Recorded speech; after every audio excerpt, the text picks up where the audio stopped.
setembro do ano passado, 23 milhões de brasileiros tinham cada um empréstimos ou dívidas que somavam pelo menos R$ 5.000. Traduzindo, mais de 10% da população brasileira numa situação nada confortável. No último trimestre do ano, 2,9% do total desses empréstimos tinham atrasos no pagamento. Os números são só para ilustrar o que já imaginamos. A quantidade de gente com dívidas é, sim, enorme. No programa de hoje, vamos falar sobre como sair dessa situação. Você vai saber o que os especialistas recomendam para manter as dívidas sob controle e a história de uma pessoa que conseguiu sair desse sufoco. O Educação Financeira está no ar.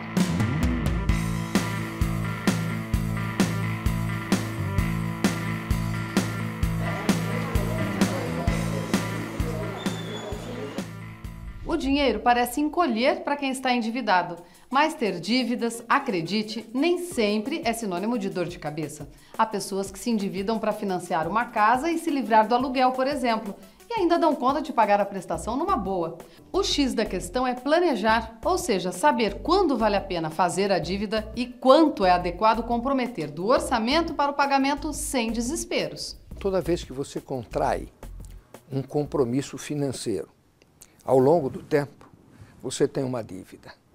Você está endividado. O que nós precisamos pensar é quanto eu me endividei em relação à minha capacidade de pagar. Há dívidas que são extremamente positivas de você contrair. Todas as dívidas que te levam a uma situação de patrimonialização futura são sempre muito bem-vindas, desde que caiba dentro da sua capacidade de pagar. O que não se pode ter é um endividamento perpétuo, é um endividamento crescente, é um endividamento crescendo mais do que a sua renda cresce. E há que se pensar na formação da poupança, porque isso é fundamental para momentos posteriores da sua vida. Todo mundo tem contas para pagar, prestações, mas como você faz para saber se suas dívidas estão te afundando? O primeiro sintoma a ser observado é se há atraso no pagamento das contas. Além disso, se o cheque especial ou o empréstimo rotativo do cartão de crédito estão sendo usados com o pagamento de taxas de juros entre 8% e 12% ao mês, já se pode dizer que o sinal de alerta deve soar alto e forte. O endividamento está elevado. Isso significa pagar juros altíssimos, ou seja, desperdício de muito dinheiro. Veja um exemplo.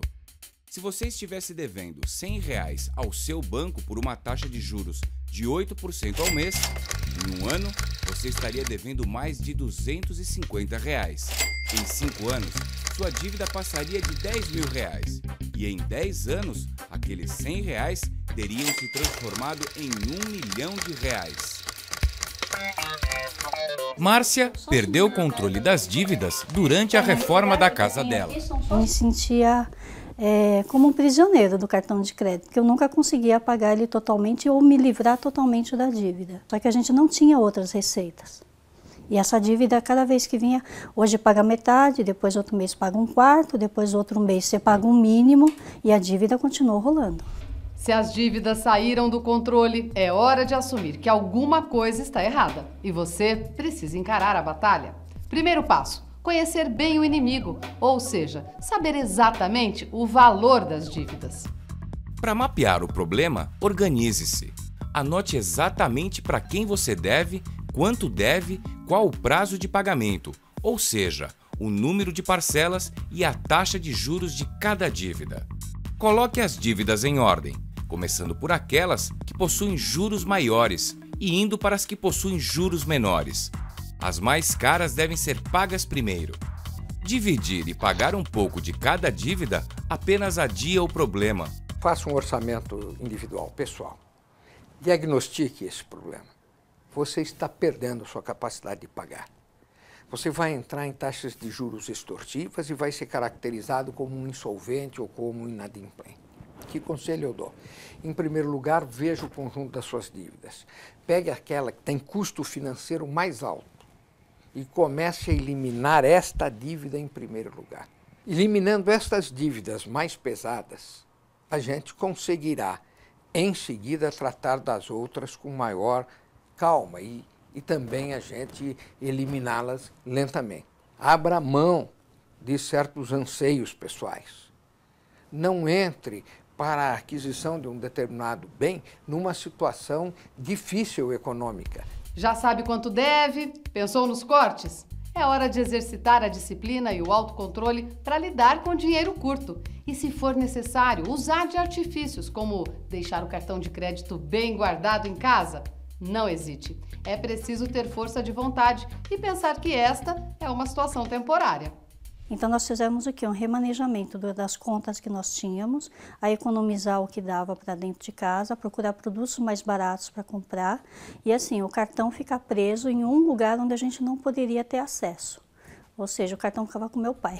Agora vamos ao nosso teste de bolso. Qual das afirmações abaixo você considera incorreta?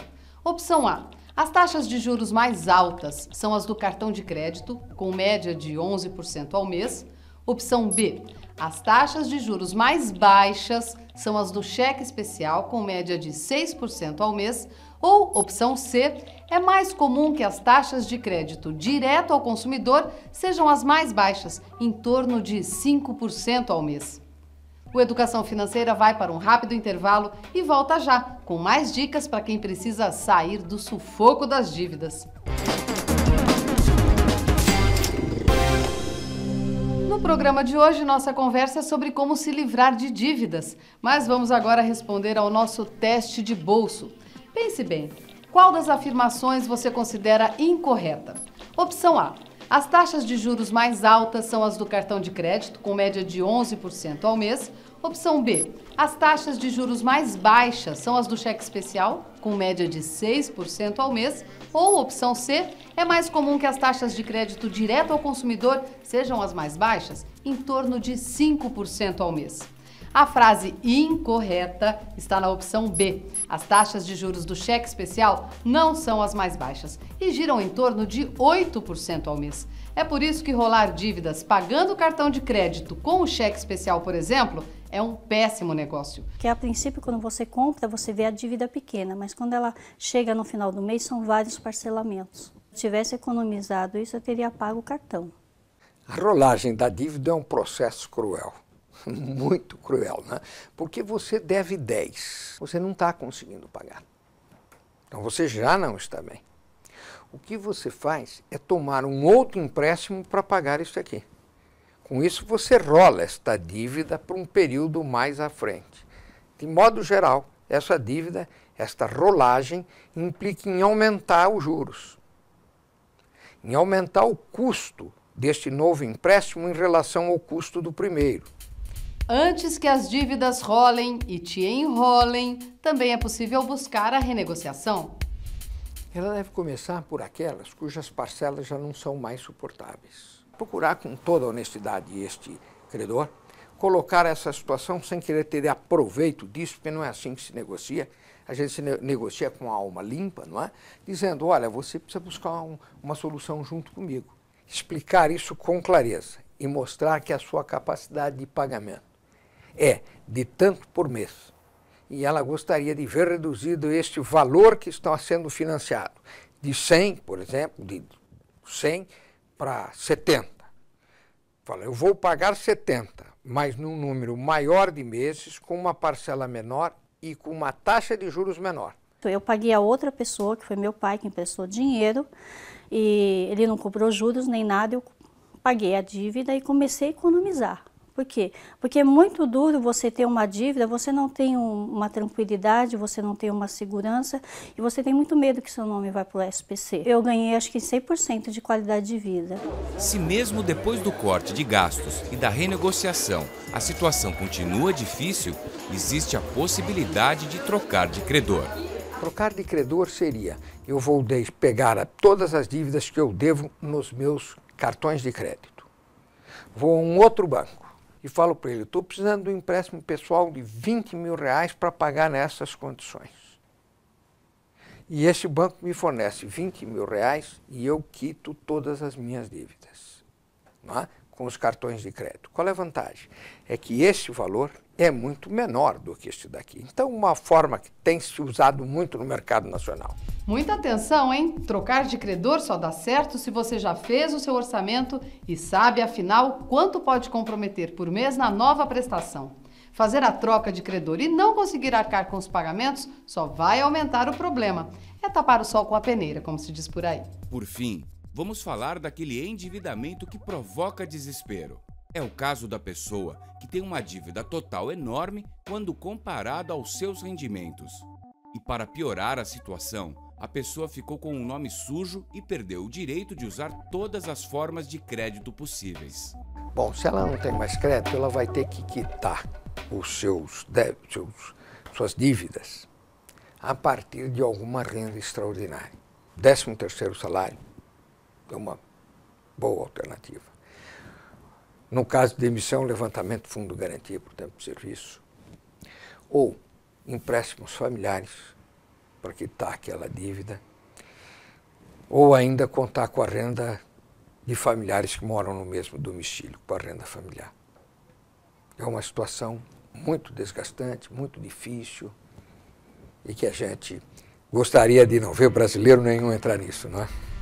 Hoje falamos sobre diversas situações de endividamento e sobre como agir para se livrar das dívidas. Conhecemos dicas, estratégias e procedimentos que podemos utilizar para encarar esse problema. Na internet é possível encontrar mais informações no site do Procon, na seção de economia de diversos sites de notícias e também no nosso site tveducaçãofinanceira.com.br. Um forte abraço e até semana que vem.